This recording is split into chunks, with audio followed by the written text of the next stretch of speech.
Excellencies, ladies and gentlemen, a very warm South African welcome to Nasrec Expo Center, Johannesburg, South Africa, for the first foreign ministers meeting of the G20 in 2025 on the African soil.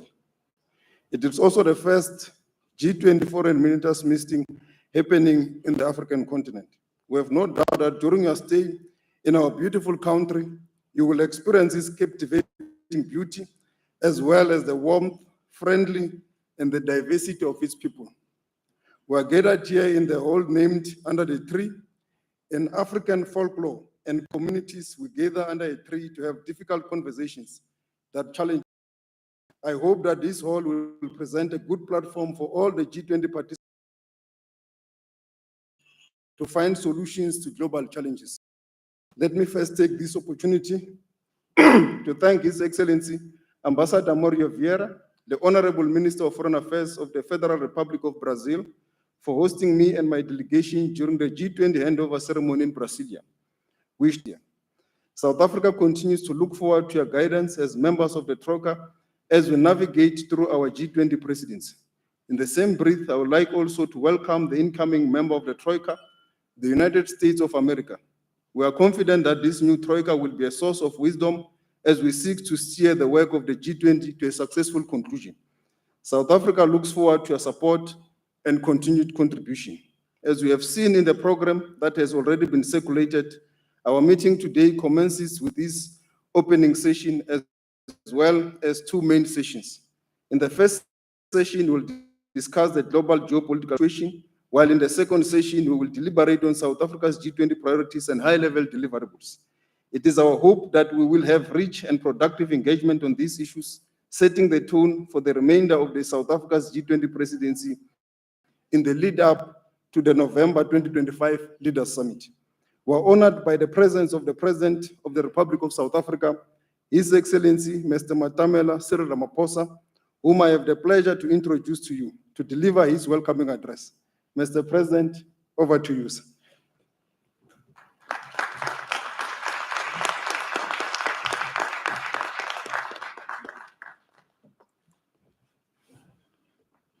Thank you, Minister Ronald Lamola, the Minister of International Relations and Cooperation of South Africa, distinguished ministers of foreign affairs of the G20 family of countries, as well as invited guest countries, honorable leaders of representative organizations or representatives of international organizations, as well as regional economic communities.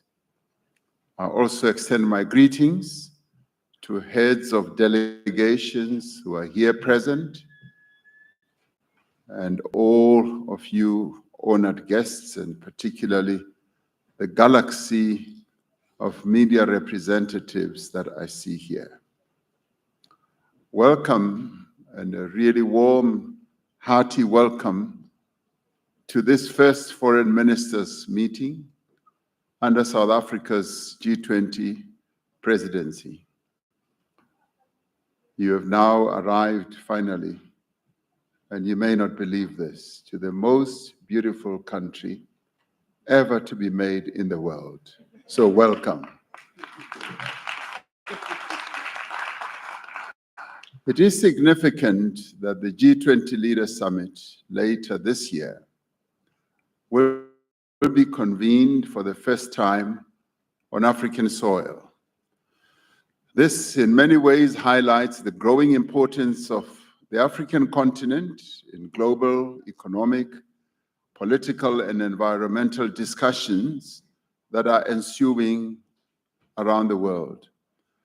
Africa is home to some of the world's fastest growing economies, and in many ways faces unique challenges such as the impact of climate change, developmental needs that it has, and the effects of global trade dynamics.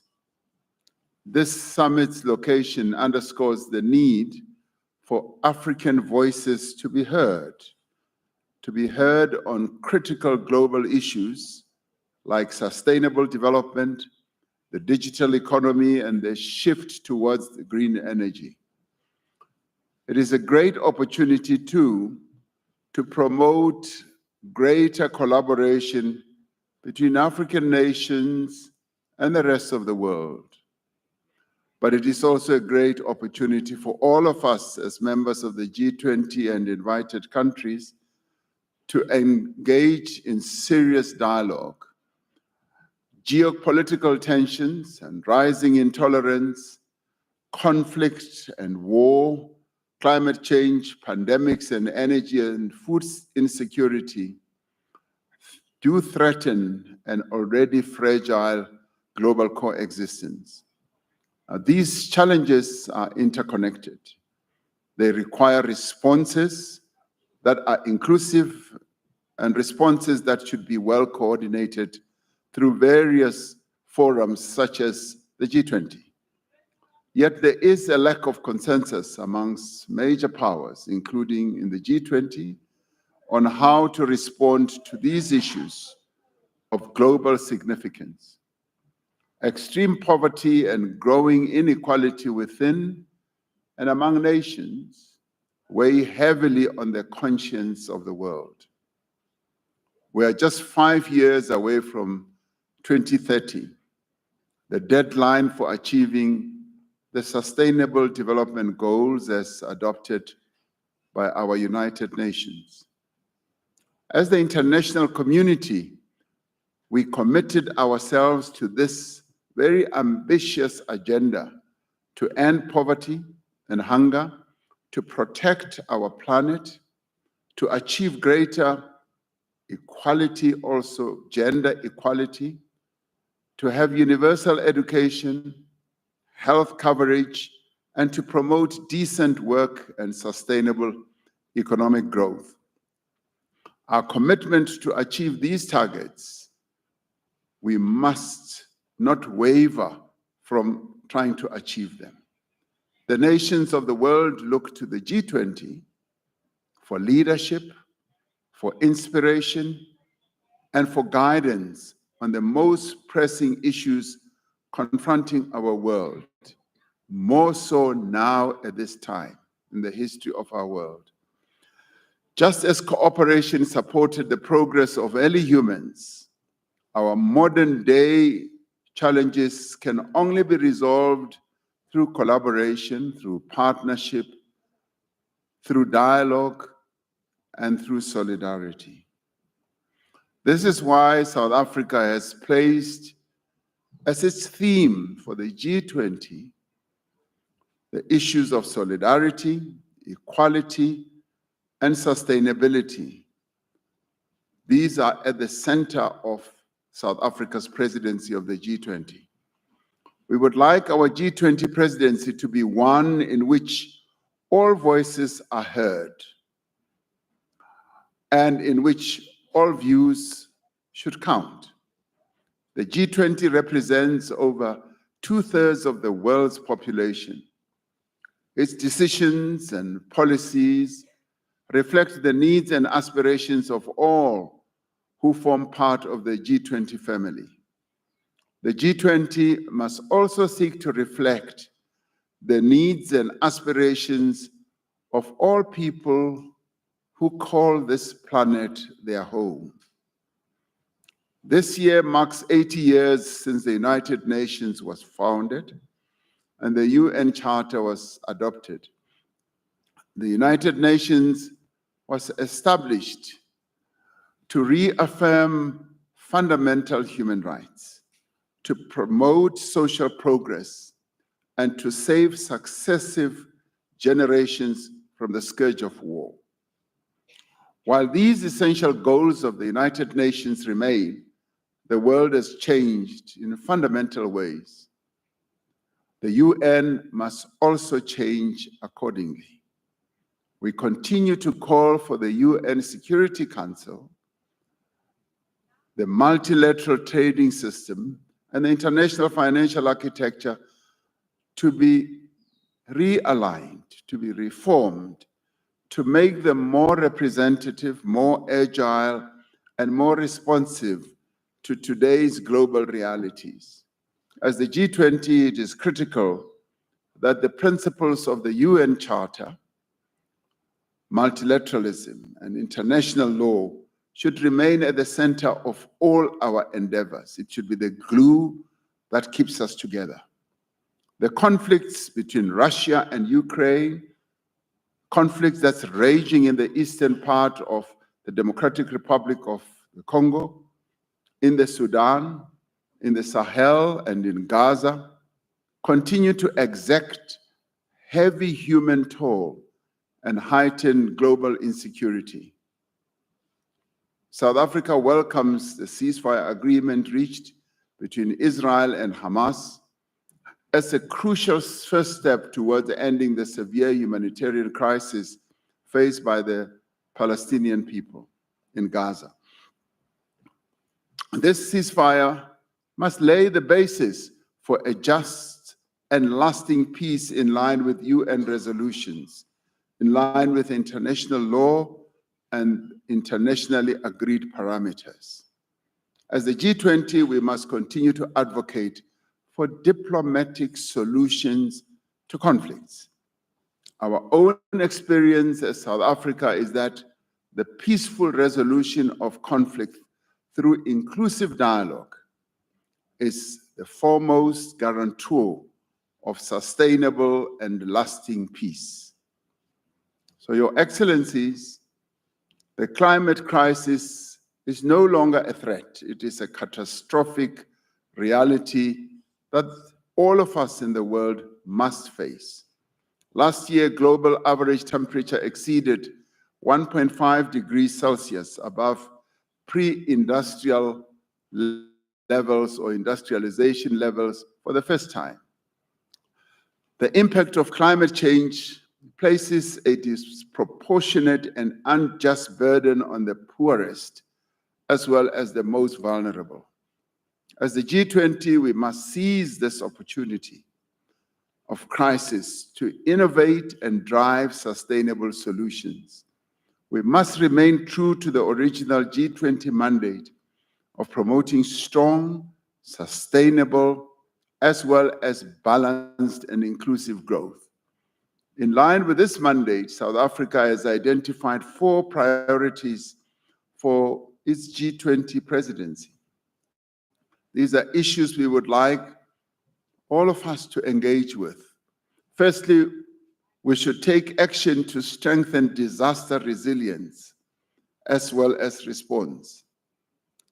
We are on a continent that continues to suffer major and catastrophic climate disasters. Climate-induced natural disasters affect countries around the world, but we feel them acutely on this continent as well. But they have a particularly devastating impact on countries that cannot afford the costs of recovery and rebuilding.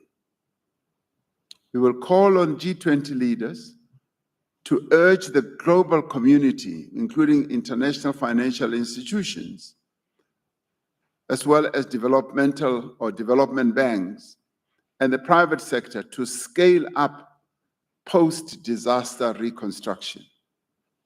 Secondly, we should take action to ensure debt sustainability for low-income countries.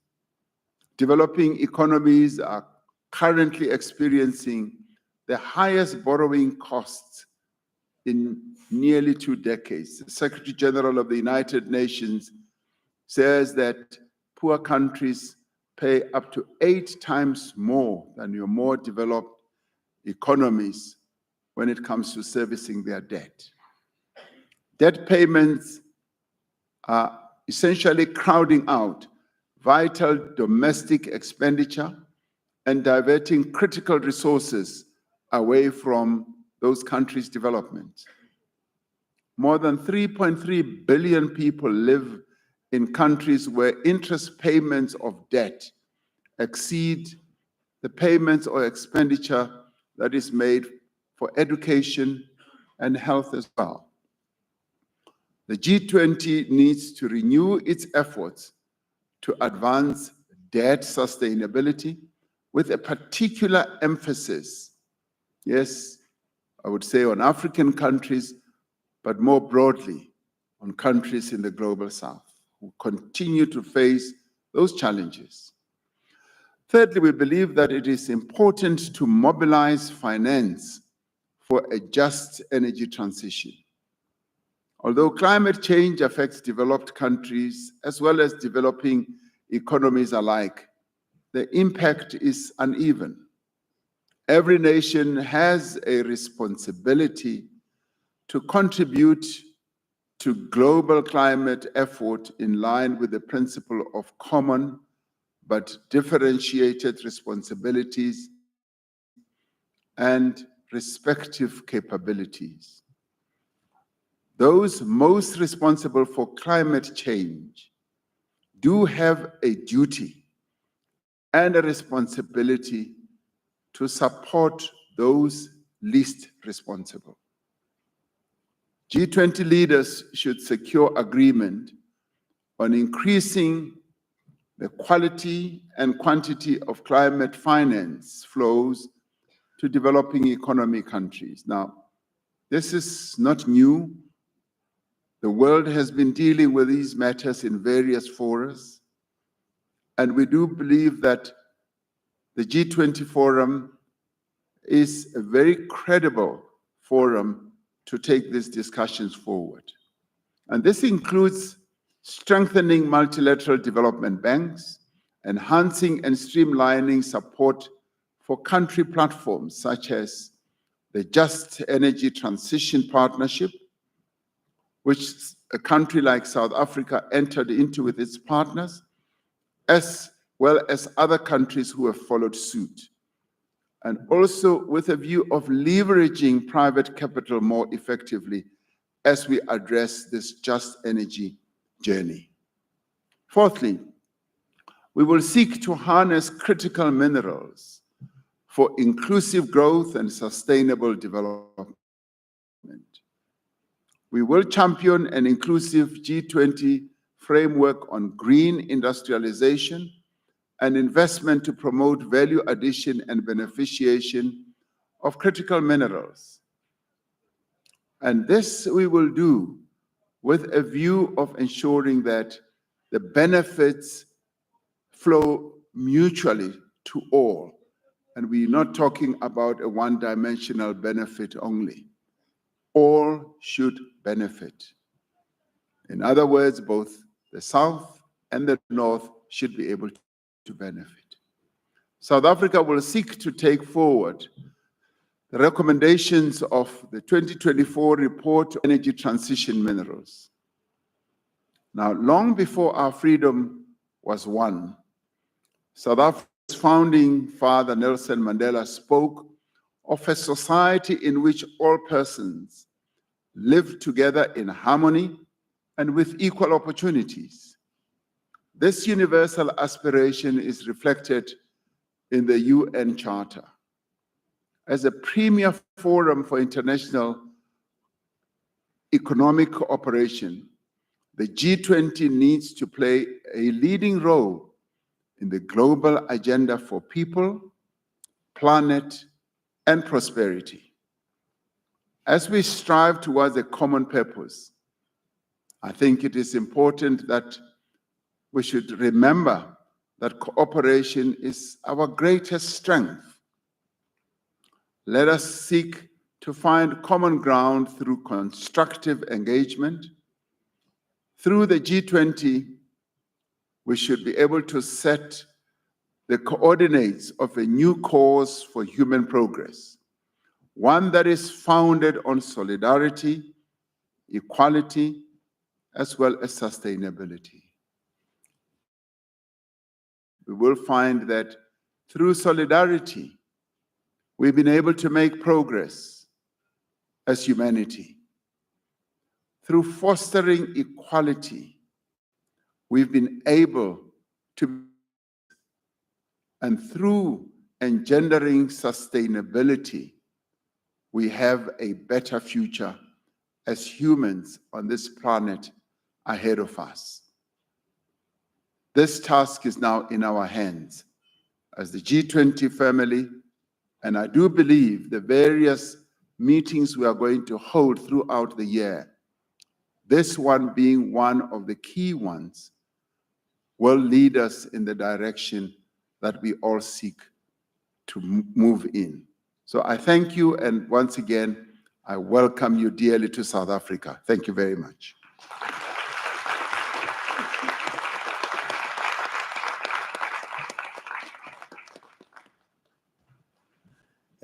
Thank you very much, ladies and gentlemen. We will now have a tea break for 15 minutes, and we will come back to proceed with our agenda. Thank you very much, Your Excellency, President.